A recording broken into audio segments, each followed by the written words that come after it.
All right, and that is the top of the hour by my clock, so we can go ahead and get started if you guys are ready. My name is Sierra Johnson. I'm the Special Projects Coordinator with the VPPPA National Office. On behalf of our National Board of Directors, we want to thank you for joining us for today's webinar on the VPP Annual Self-Evaluation. Your speaker today will be Mark Norton of Norton Safety Services, and I will turn it over to him to give you a better introduction. All right, thank you, Sarah. Good afternoon, everybody. First off, let me just kind of give you a background of who I am. I've been affiliated with the VPP process for well over 20 years. I started off as a compliance officer with OSHA, but got introduced into the VPP process very young in that part of my career, and then worked through the state program with Arizona OSHA and eventually became the assistant director in Arizona. Took over as the VPP state coordinator. So I've been involved in it from all the different aspects: a team member, a team lead, the VPP coordinator, and now as a consultant working to help organizations get into it. And I'm also a frequent presenter at the VPP conferences, both on a national and a regional level.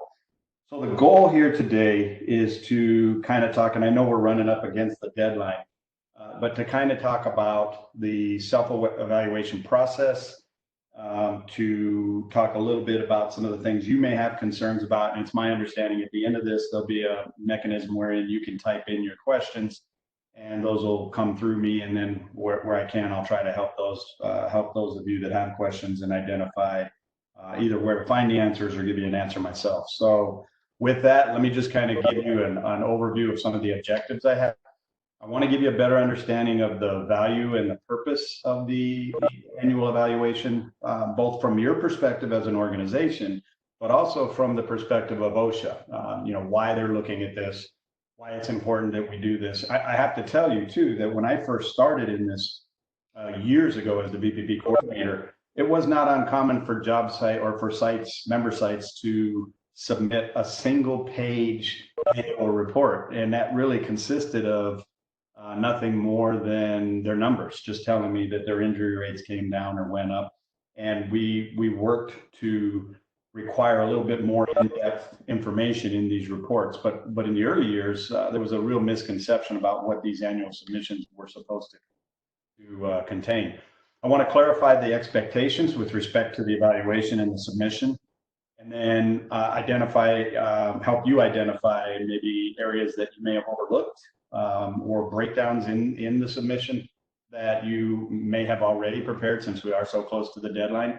And then also give you information on where to find the format. At the very end of this presentation, there is a page with several links on it that will give you access to formats, to additional documents that might give you answers to questions that you might have.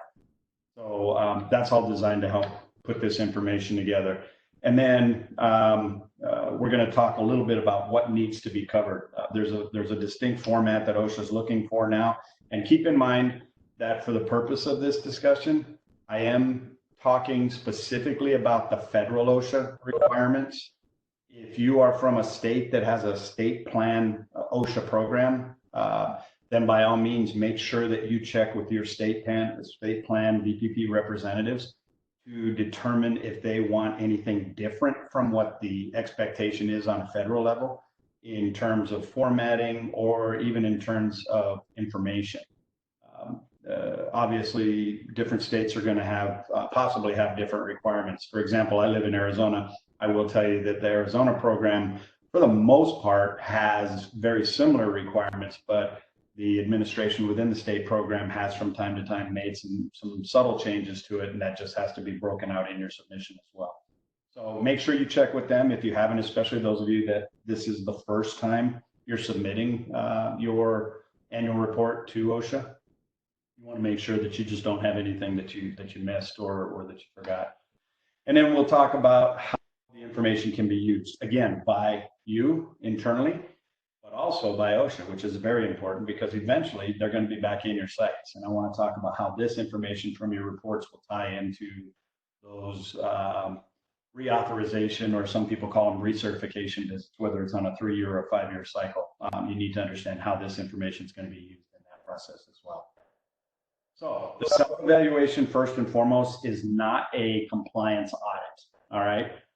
We do the self-evaluation as a kind of a way of checking to make sure that we stayed on track. Obviously, when you guys put your VPP applications in and you became a member site, you were approved either by the state or the federal programs.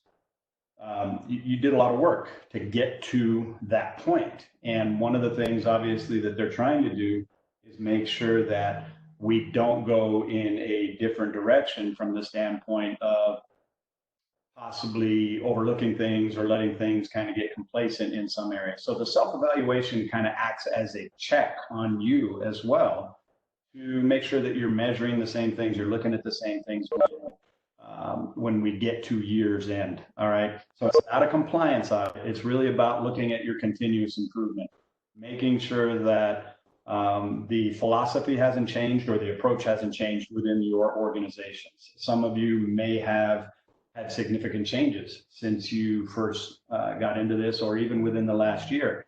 And sometimes those changes aren't reflected in the evaluations, and we want to make sure that information is in there.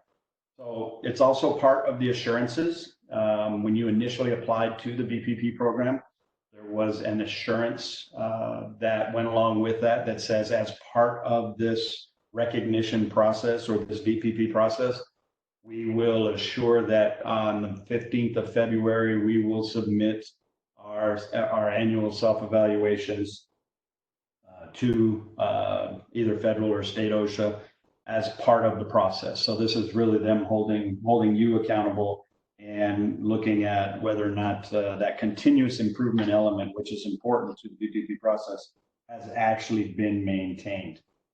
Continuous improvement is a critical component of the process. And there's a saying that I've heard within the VPP community that for sometimes it's actually more difficult to maintain that continuous improvement.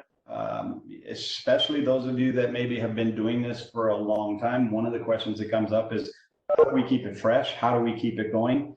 How do we get new ideas and those types of things? And this self-evaluation process can actually help with that. It can help you identify areas that maybe you haven't thought about in a while, or areas that we haven't thought about at all, and then give us some direction as to putting a plan together and trying to tackle those issues. So again, just keep in mind, it's not a check in the traditional sense of being a compliance audit. OSHA defines an annual evaluation as a yearly self-assessment to gauge the effectiveness of your VPP elements overall. And again, to that point, if you'll recall, I said earlier that in the early years, we used to get just a single page, and they would say, okay, our numbers have come down, our injury rates have come down, so we must be doing something right. And that really wasn't the intent of the annual self-evaluation. By its very definition, it was really for us to go in and gauge whether or not we were still equally as effective, if not better, with what we did to get into VPP in the first place. All right. So we're going to talk a little bit later on in these slides about what those elements, VPP elements are, and how that has to be laid out. Continuous improvement, as I said, is a core component to this process. One of the things that I reference in this slide here is the Federal Register notice of September of 2009. And it's a document that discusses that continuous improvement. And it simply states that VPP participants have to demonstrate through their annual self-evaluations, and then additionally, when there's actually a site assessment, they have to demonstrate that continuous improvement component is still factored into the process within each of your organizations. So the annual self-evaluations will measure your successes. They'll take a look at things that maybe you've set out as strategic plans or goals that you put in place for your organization, and measure whether or not you've actually, you're tracking either towards them or you've actually achieved them. They will identify in your annual self-evaluation areas that need improvement, or help to determine where we need to have changes made, and then track the implementation of those changes. At this point, I'll just let you know, it's not uncommon for somebody to call me up and say, hey, can you come in and do an assessment for us as to where we're at with respect